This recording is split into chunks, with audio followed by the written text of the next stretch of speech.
In this video, I'm going to be comparing the iDatalink Maestro, the FTR1 kit, which is this kit right here,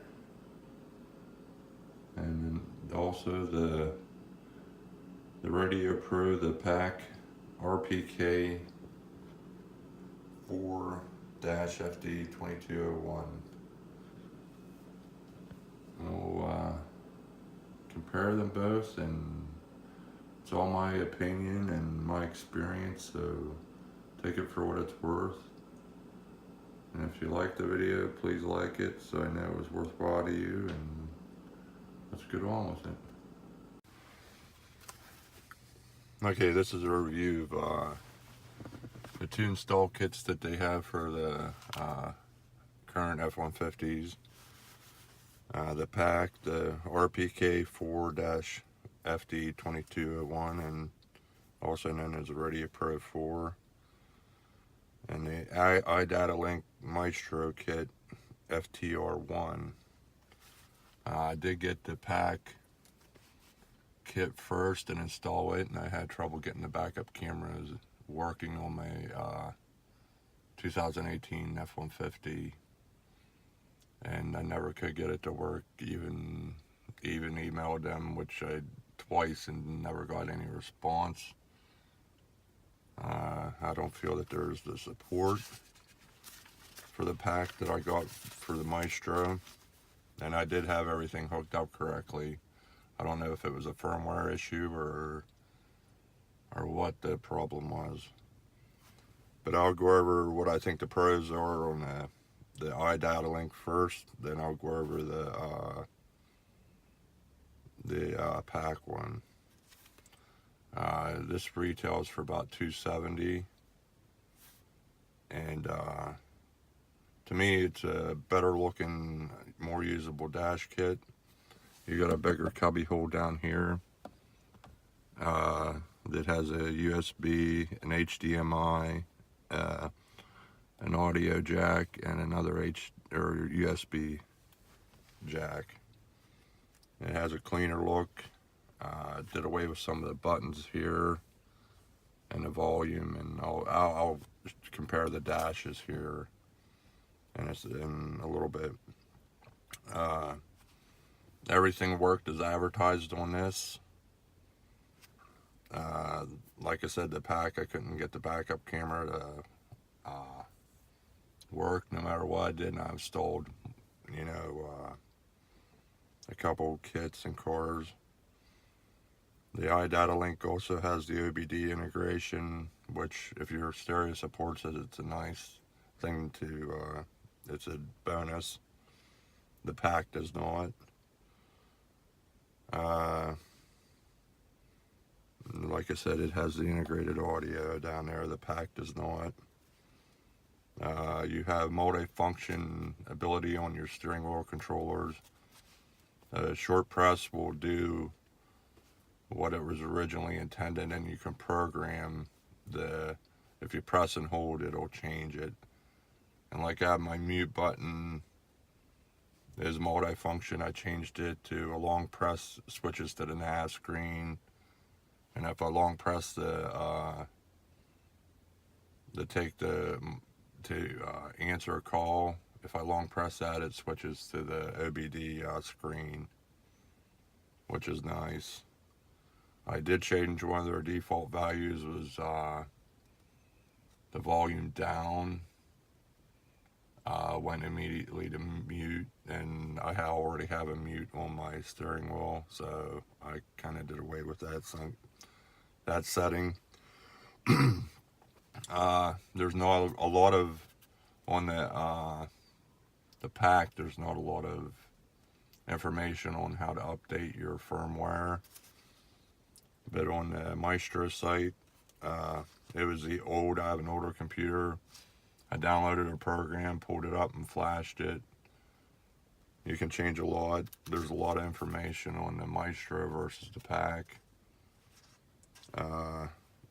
The other thing, the only real con I see of the Maestro setup, which I'll show you here, you do have to take out the bar that goes across the top up here. You take it out with screws, you remove it. And also on 2018, there was where it shows a metal part on previous F-150s. It is a plastic part.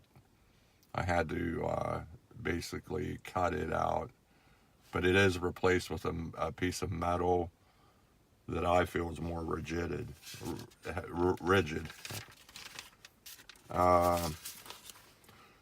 The PAC is slightly cheaper, and if it also supports 4 cameras, and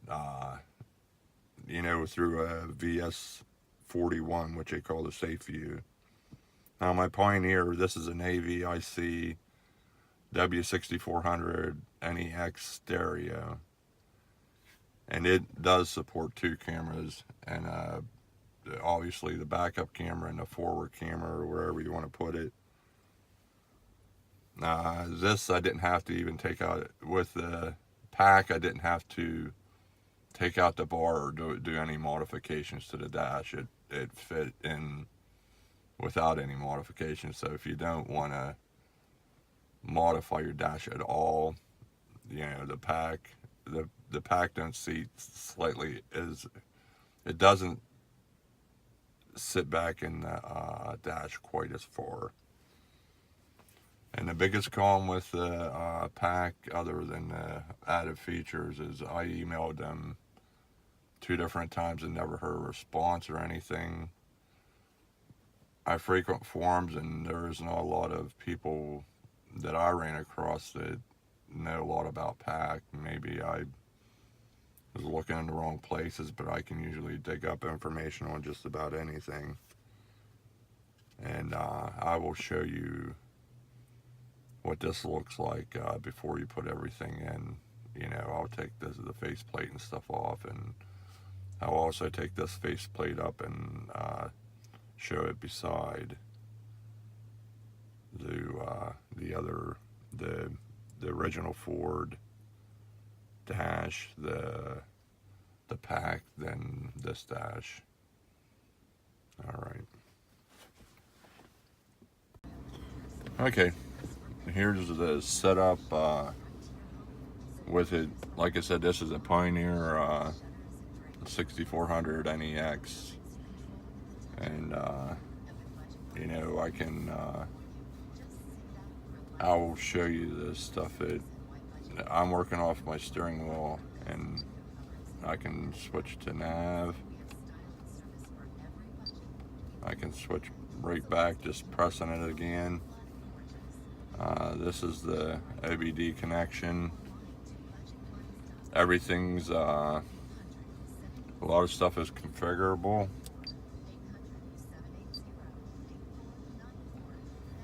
And you can change it to fuel level, fuel pressure, exhaust gap, temp, by just holding down on you can change mile per hour to 0 to 60. They've got 2 pages also. You can hit page 2 and it'll keep track of your 0 to 60 time, quarter mile time, the intake temperature, braking, and how fast you're going. Go back to the page 1 there. It shows your mile per hour, your load, RPM, the external temp, and the intake temp. I did change this to external temp, and I think it was fuel level before, so if you can just change it back by pressing that.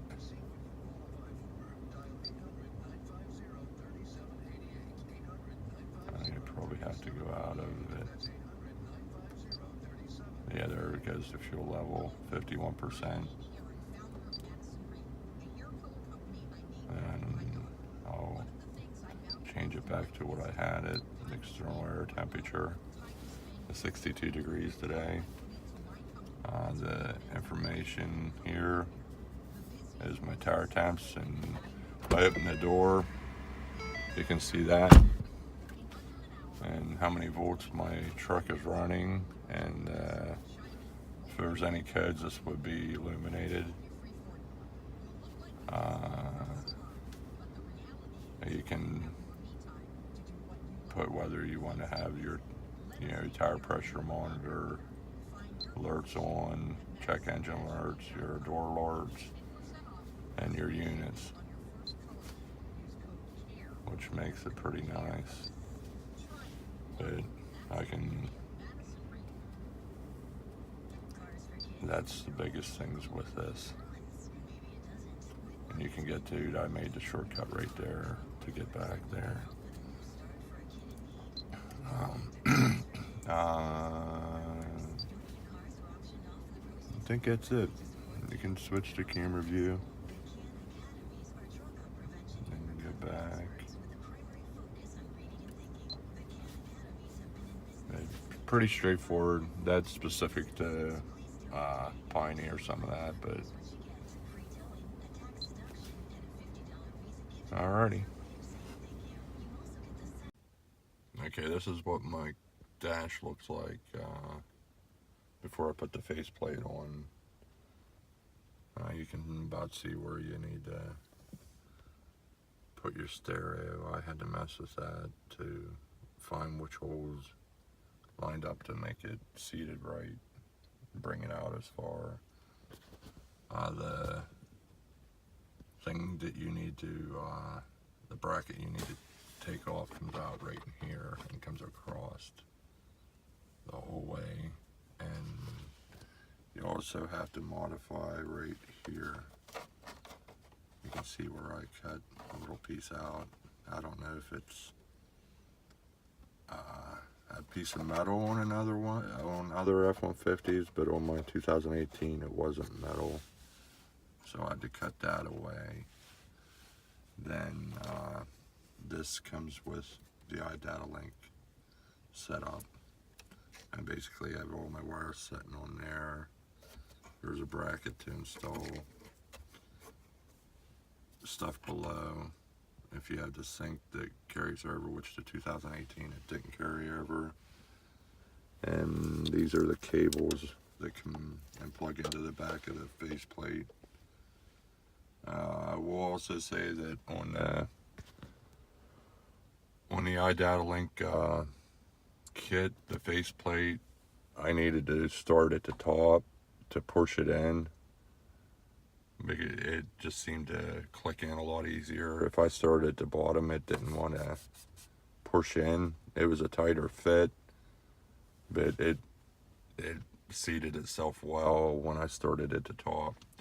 Now the PAC kit, the faceplate I had for it, I had it in for about 2 weeks, and it kept popping out on this side. This side would be well seated over here, and I was having an issue where right here this would pop out. Just it was only millimeters, but still, in a kit, you want it to look right, and it was less than good with the PAC, just little things like that. But overall, the iDatalink Maestro kit is much better to me. It's just a little bit better in the fit and finish and the ease of integration and everything. But you guys can, that all comes out. And that's my satellite antenna. Then over here is my GPS for I just laid those cords on. I wasn't putting it up along my visor or anything for that. Okay, here are the 3 faceplates. From the left is the Maestro kit with the FTR1. And that would be this one right here. Right here is the PAC faceplate. This is the FD2201. And this is the original Ford faceplate that came from the factory. Now on the Ford and the PAC kit, this is integrated with the Ford kit that comes from Maestro. You don't need that. That goes right here in the Ford, original Ford factory faceplate. That is the PAC front. That is where that goes on that kit. Now, on the Maestro, they furnished a passenger airbag light and did away with those 4 buttons. It has a much cleaner look, I think. And also, you can see how deep that little cubby hole is.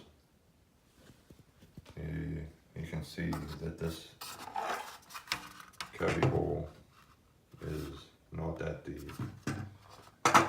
If you want to compare it to this cubby hole, that's way more substantial and way more, has way more usability.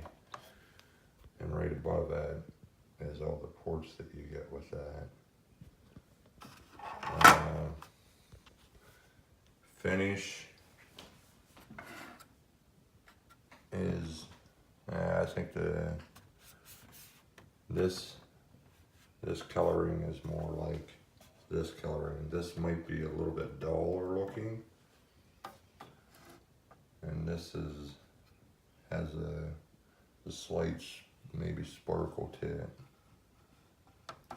This faceplate does not look bad at all.